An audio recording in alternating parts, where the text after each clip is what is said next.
Las luces rojas y azules de la sirena bañaban el interior del coche de policía, pintando mi rostro con destellos intermitentes de escarlata y zafiro. Mis muñecas, ceñidas por el frío metal de las esposas, descansaban sobre mi regazo, una mancha grotesca en la pureza de mi vestido blanco. Un vestido que ahora llevaba el estigma carmesí de la sangre de mi esposo. Miraba por la ventanilla, no hacia la oscuridad de la noche, sino hacia mi propio reflejo superpuesto sobre el paisaje borroso que pasaba a toda velocidad. Por primera vez en 10 años de matrimonio, mis ojos no reflejaban sumisión. Reflejaban una claridad aterradora, una lucidez nacida del caos. ¿Qué clase de hombre te pide que te acuestes con su jefe? Susurré a la mujer del reflejo, mi voz un hilo quebrado, pero firme. No soy una ramera. La pregunta no buscaba respuesta, era una afirmación. La declaración de una verdad que había tardado una década en comprender y 3 días en aceptar.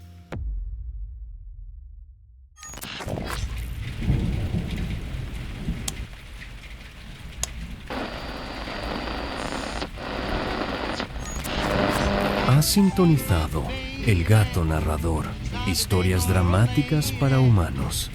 Hoy leeremos. Mi esposo me ofreció como regalo sexual para su jefe, solo para convencerlo por un ascenso a vicepresidente de una compañía sin alma. Todo comenzó 3 días antes.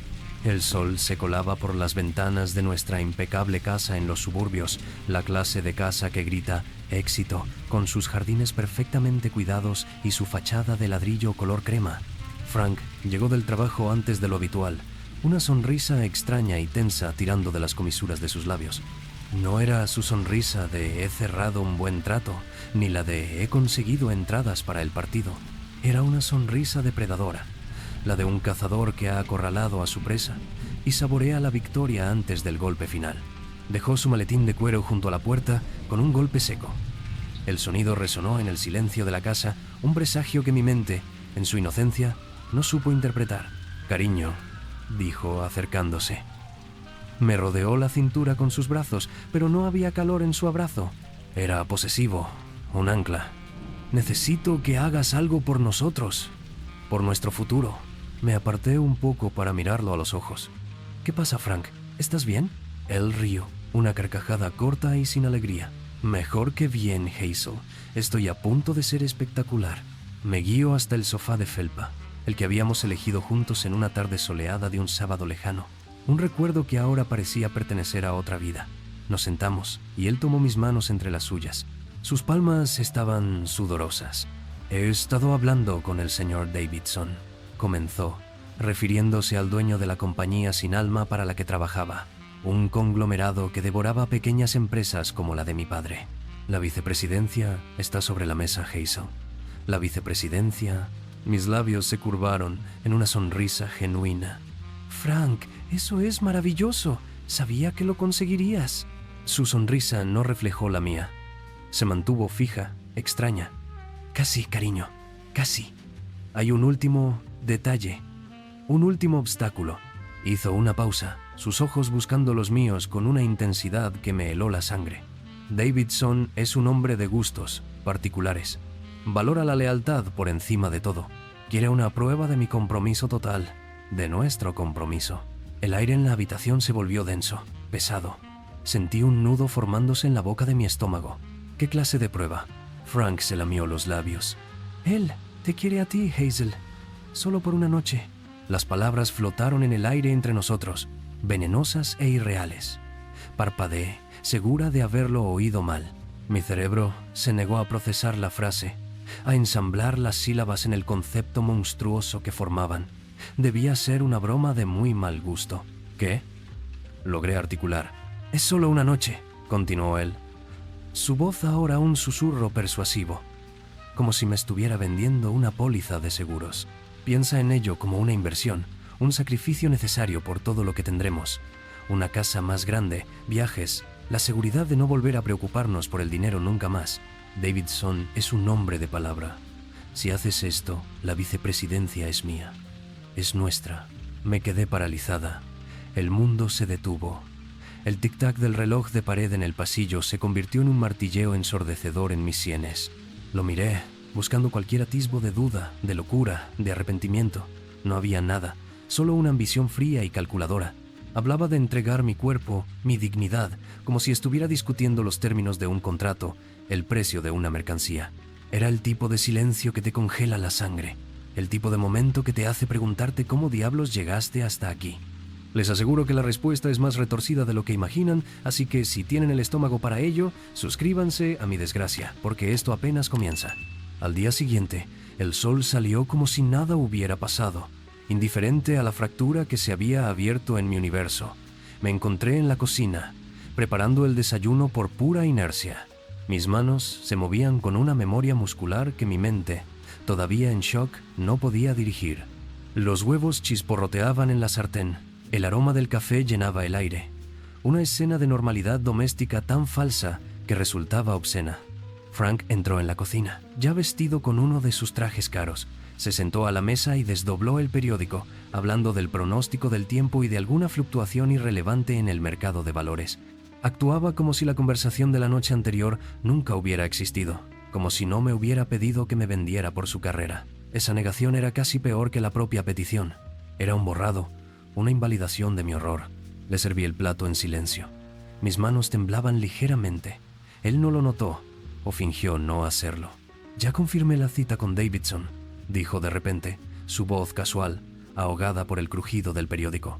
«Esta noche confío en que harás lo correcto, Hazel. Por nosotros». La taza de café que sostenía se deslizó de mis dedos. Se estrelló contra el suelo de baldosas, haciéndose añicos en un centenar de fragmentos blancos, un eco perfecto de cómo me sentía por dentro. El líquido oscuro se extendió como una mancha de petróleo. «¿No puedes estar hablando en serio, Frank?», exploté, mi voz subiendo varios tonos hasta convertirse en un grito ahogado. El sonido me sorprendió a mí misma, tan ajeno a la esposa dócil y complaciente que siempre había sido. Frank dejó el periódico lentamente. Se levantó y caminó hacia mí. Su sombra me cubrió. Su presencia, que una vez me pareció protectora, ahora era intimidante, opresiva. Se inclinó, su rostro a centímetros del mío.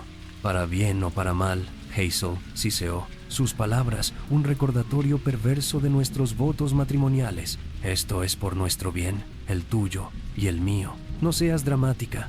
Se marchó poco después, dejándome sola con los restos de la taza y el eco de sus palabras. Caminé sin rumbo por las habitaciones, cada objeto un recordatorio de la vida que creía tener. La casa, mi refugio, se había convertido en una jaula dorada. El silencio era abrumador, un vacío que amenazaba con devorarme. Más tarde, encontré una nota sobre la mesita de noche. La caligrafía pulcra y eficiente de Frank. Era la dirección de un hotel de lujo en el centro y una hora. 7 de la noche, habitación 1247. No me decepciones. La ira, pura y candente, me consumió. Rompí a llorar, sollozos secos y desgarradores que no traían alivio. Arrojé la nota a la chimenea, viendo con una satisfacción salvaje cómo las llamas comenzaban a lamer el papel. Pero un instante después, metí la mano en el fuego, rescatando el trozo de papel chamuscado antes de que las palabras desaparecieran. Me quemé los dedos, pero el dolor agudo fue una distracción bienvenida del tormento interno. No podía simplemente ignorarlo. No podía quemar la realidad. Desesperada, me arrodillé frente al crucifijo que mi madre me había regalado. Colgaba en la pared de nuestro dormitorio, un testigo silencioso de mi vida. Recé con un fervor que no había sentido en años, pidiendo guía, pidiendo una señal, pidiendo la fuerza para hacer, no sabía qué, para negarme, para huir, para sobrevivir. Mientras rezaba, las palabras de mi madre resonaron en mi cabeza, un eco de mi educación, de todo lo que me habían enseñado a hacer. Una buena esposa siempre apoya a su marido, Hazel, en las buenas y en las malas. Es tu deber. Mis propias creencias, mi fe, chocaron violentamente con la monstruosidad que Frank me pedía. «Dios no puede querer esto», grité a la figura de Cristo en la cruz. En un arrebato de frustración y sacrilegio, agarré la pesada Biblia de la mesita de noche y la arrojé contra la pared. El libro golpeó el yeso con un ruido sordo y cayó al suelo, abierto por una página al azar. El horror de lo que había hecho me inundó de inmediato. Corrí a recogerla, abrazándola contra mi pecho, pidiendo perdón por mi ira, por mi duda. Me sentía atrapada entre la voluntad de mi esposo y lo que creía que era la voluntad de Dios. Intenté distraerme. Limpié la casa con una energía obsesiva, un intento desesperado por imponer orden en mi mundo caótico. Fregué suelos que ya estaban limpios, pulí plata que ya brillaba, reorganicé armarios que ya estaban ordenados. Cada superficie impoluta, cada objeto en su lugar perfecto. Era un espejismo de control en una situación que se me había escapado completamente de las manos. Mientras guardaba unos libros, mis dedos rozaron nuestro álbum de bodas. Lo abrí y la primera foto me devolvió el golpe. Frank y yo, el día de nuestra boda. Él me miraba con una adoración que, ahora lo sabía, era fingida, una máscara para el hombre ambicioso que había debajo. Y yo le sonreía con una inocencia tan pura y radiante que me rompió el corazón. Esa chica no tenía idea. No tenía idea del monstruo con el que se estaba casando. Fui al baño y me miré en el espejo. La mujer que me devolvía la mirada tenía mis ojos, mi boca, mi pelo, pero no la reconocía. Había ojeras oscuras bajo sus ojos y una tensión en su mandíbula que nunca antes había visto. ¿Quién soy yo?, susurré, tocando el frío cristal del espejo como si pudiera tocar el alma de la extraña que me observaba. ¿Era la esposa de Frank? ¿La mujer que iba a ser vendida? ¿O era todavía Hazel, la hija de mis padres, la chica que soñaba con una vida simple y llena de amor? Salí al jardín trasero y me senté bajo el viejo roble donde solía jugar de niña. La casa era de mi familia. Mi padre la había construido. Los recuerdos de mi infancia, de una época de inocencia y seguridad, me envolvieron como una manta cálida, tranquilizándome momentáneamente. Recordé las tardes de verano persiguiendo luciérnagas, los inviernos construyendo muñecos de nieve, pero entonces otro recuerdo, más oscuro, se abrió paso. Recordé cómo Frank, entonces solo un joven y ambicioso ejecutivo, había llegado a nuestro pueblo. Su compañía, la de Davidson, había venido a comprar las tierras de las granjas locales, incluida la de nuestra familia, para construir un enorme centro de distribución. Ofrecieron sumas irrisorias, presionaron a los que se negaban, desplazando a familias que habían vivido allí durante generaciones. Frank fue el rostro de esa campaña despiadada. Y yo, cegada por su encanto y sus promesas, lo había visto como un salvador, no como un conquistador. La verdad me golpeó con la fuerza de un rayo, una epifanía tan clara y dolorosa que me dejó sin aliento. Él nunca me amó, él me adquirió, me compró, igual que había comprado estas tierras, como un activo más en su cartera de posesiones. Mi matrimonio no era una unión de amor, era una transacción comercial. Esa noche preparé la cena, un asado, puré de patatas, judías verdes, la comida favorita de Frank, el ritual doméstico, el cortar las verduras, el controlar el horno, me dio una falsa sensación de normalidad, un ancla en la tormenta. Puse la mesa. 2 platos, 2 juegos de cubiertos, 2 copas de vino, y entonces me di cuenta. Puse 2 platos cuando Frank no estaba. La silla vacía frente a mí se convirtió en un monumento a mi soledad, a la farsa de mi vida. Una rabia volcánica surgió de mis entrañas. Con un grito animal, agarré los platos de porcelana fina, los que habíamos recibido como regalo de bodas, y los arrojé violentamente contra el suelo. El estruendo de la cerámica haciéndose añicos fue catártico, una liberación. «No soy tu propiedad», grité a la casa vacía. El sonido me devolvió a la realidad, una realidad rota y esparcida por el suelo de la cocina. Empecé a barrer los pedazos de porcelana, moviéndome como un autómata. Mis dedos estaban entumecidos. No me di cuenta de que me había cortado con un fragmento afilado hasta que vi las gotas de sangre roja y brillante goteando sobre los trozos blancos del plato. La imagen me hipnotizó, mi sangre sobre los restos de mi matrimonio. Recordé las palabras de Frank, un pequeño sacrificio por nuestro futuro. Me miré las manos ensangrentadas, la herida punzando ahora con un dolor sordo. «¿Cuánta sangre más quieres, Frank?», susurré, y la pregunta me aterrorizó por sus implicaciones. Me vendé los dedos torpemente y subí a la cama temprano. La cama se sentía inmensa y vacía. Desesperada por algún tipo de consuelo, me abracé a la almohada de Frank. Olía a su loción para después del afeitado, un aroma que siempre me había hecho sentir segura. Pero esta vez percibí algo más debajo, un rastro débil, casi imperceptible, de la colonia cara y empalagosa que usaba el señor Davidson.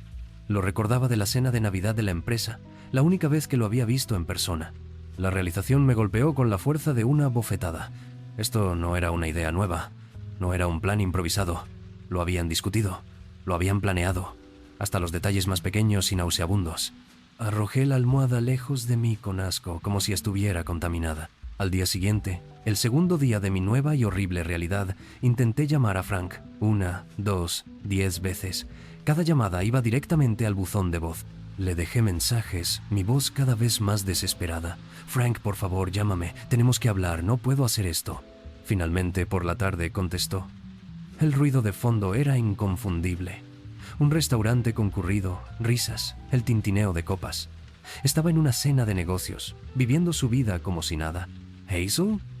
«Estoy un poco ocupado ahora», dijo, su tono ligeramente irritado. «Frank, no puedo». Comencé, mi voz temblando. Me interrumpió, su voz bajando a un susurro impaciente y condescendiente. «No dramatices, Hazel. Es solo una noche. Una sola noche y todo esto habrá terminado. Después, todo volverá a la normalidad. Te lo prometo». Y antes de que pudiera responder, de que pudiera gritarle que nada volvería a ser normal nunca más, colgó. «No dramatices». La frase se repetía en mi cabeza, una burla cruel. Me senté en el porche delantero, viendo pasar los coches. Cada uno era una vía de escape potencial. Me imaginé subiendo a un autobús, a un tren, a cualquier cosa que me llevara lejos de allí. Desaparecer, empezar de nuevo en un lugar donde nadie supiera mi nombre. Pero la fantasía se hizo añicos contra la dura realidad. No tenía dinero. Frank controlaba todas nuestras finanzas. Mi nombre estaba en una cuenta conjunta, pero él había establecido alertas para cada transacción. No tenía una tarjeta de crédito a mi nombre. Mi familia, mis padres, habían fallecido hacía años. Mis amigos eran en realidad los amigos de Frank, las esposas de sus colegas. No tenía a dónde ir. Soy una prisionera en mi propia vida. La realización no fue un susurro, fue un grito silencioso que me desgarró por dentro. Él no solo me había comprado, me había encerrado. Metódicamente, a lo largo de los años, había cortado todas mis vías de escape, asegurándose de que dependiera completamente de él. Con un último destello de esperanza, encendí el portátil. Busqué en internet cómo divorciarse, separación legal, ayuda para mujeres maltratadas. Las páginas web me abrumaron con jerga legal que no podía comprender, contratos, activos, deudas, y entonces encontré los registros públicos de nuestras propiedades. La casa, los coches, las inversiones, todo estaba a mi nombre. Pero también las deudas, unas deudas enormes de préstamos que Frank había pedido para sus inversiones. Si me divorciaba legalmente, la ruina financiera sería mía. «Me preparó la trampa perfecta», grité al monitor. En un ataque de furia impotente, levanté el portátil y lo estrellé contra la pared. La pantalla se hizo añicos, el plástico se resquebrajó. Otro objeto de nuestra vida en común. Destruido. Limpié los restos, mis movimientos de nuevo mecánicos. Me corté otra vez, en la misma mano. Esta vez apenas sentí el dolor. Solo un vacío inmenso, un entumecimiento que era casi peor que el sufrimiento. Entre los fragmentos del portátil vi el brillo metálico de un cuchillo de cocina que había usado esa mañana para cortar una manzana. Se había caído de la encimera durante mi arrebato. Lo recogí. Por un momento, una fracción de segundo aterradora, lo consideré como una solución, una salida final a todo esto. Me lo acerqué al cuello. El frío del acero contra mi piel me hizo temblar, pero no pude hacerlo. Las caras de mis padres aparecieron en mi mente. La promesa de mi fe, por muy sacudida que estuviera. Ni siquiera puedo liberarme de esta manera, sollocé, dejando caer el cuchillo al suelo. Me derrumbé en el suelo de la cocina y lloré. Lloré por la chica inocente de la foto de boda, por la mujer en la que me había convertido, por la vida que había perdido. Fue un llanto silencioso, agotado, pero de alguna manera liberador. Una catarsis. Y en medio de esa desesperación, un pensamiento surgió. Mi prima, Clara, vivía en la ciudad, a unas 2 horas de distancia. No habíamos hablado en años, distanciadas por mi matrimonio y mi nueva vida. Pero recordaba vagamente rumores, susurros familiares sobre su propio matrimonio difícil, del que finalmente había escapado. Con manos temblorosas busqué su número y la llamé. «¿Hazel?», dijo su voz sorprendida. Le conté todo. Las palabras salieron a borbotones, una confesión febril y desordenada.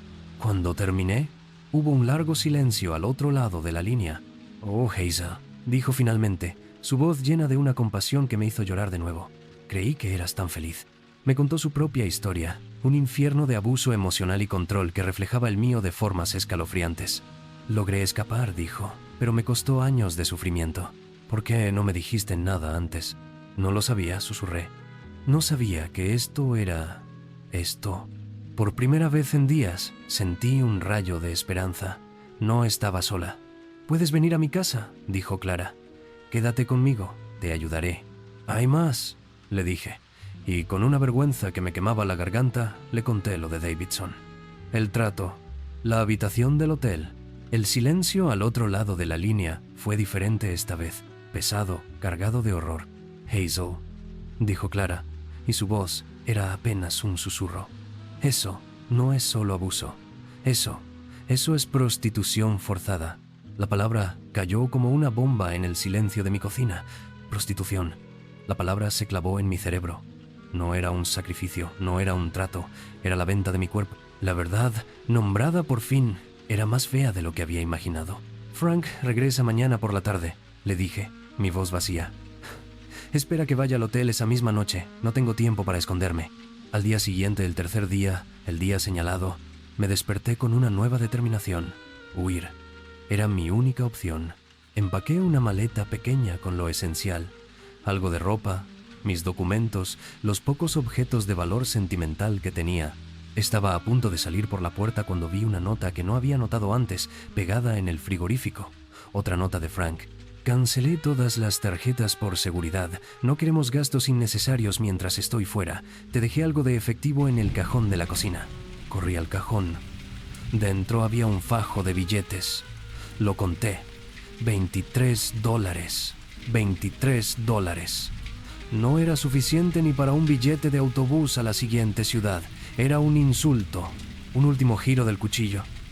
Lo había planeado todo. Había previsto hasta mi intento de huida. Llamé a Clara, desesperada. «No puedo salir de aquí. No tengo dinero. No tengo coche. Dios mío, Hazel, estoy en el trabajo. No puedo salir hasta las 5. Podría ir a por ti entonces, pero...» Dijo, y no necesitó terminar la frase. Frank regresaría a las 3. Sería demasiado tarde. «Estoy atrapada», susurré. La rendición se apoderó de mí, un frío glacial que me paralizó. Voy a tener que hacerlo. Me senté en el suelo, abrazando mis rodillas. Agoté todas las opciones. El reloj de la pared marcaba las 2 de la tarde, la calma antes de la tormenta final. El teléfono sonó. Era Clara de nuevo. «Hazel, escúchame. No te rindas. Hay algo que quiero que leas. Búscalo en la Biblia que tiraste». Deuteronomio, capítulo 22, versículos 23 a 27. Busqué desesperadamente la Biblia, mis manos temblando tanto que apenas podía pasar las páginas. Encontré el pasaje. Lo leí 1, 2 veces. Hablaba de la ley sobre una mujer comprometida que es forzada por un hombre en el campo, donde nadie puede oír sus gritos. No lo entendía. Mi mente estaba nublada por el pánico. ¿Clara? No entiendo.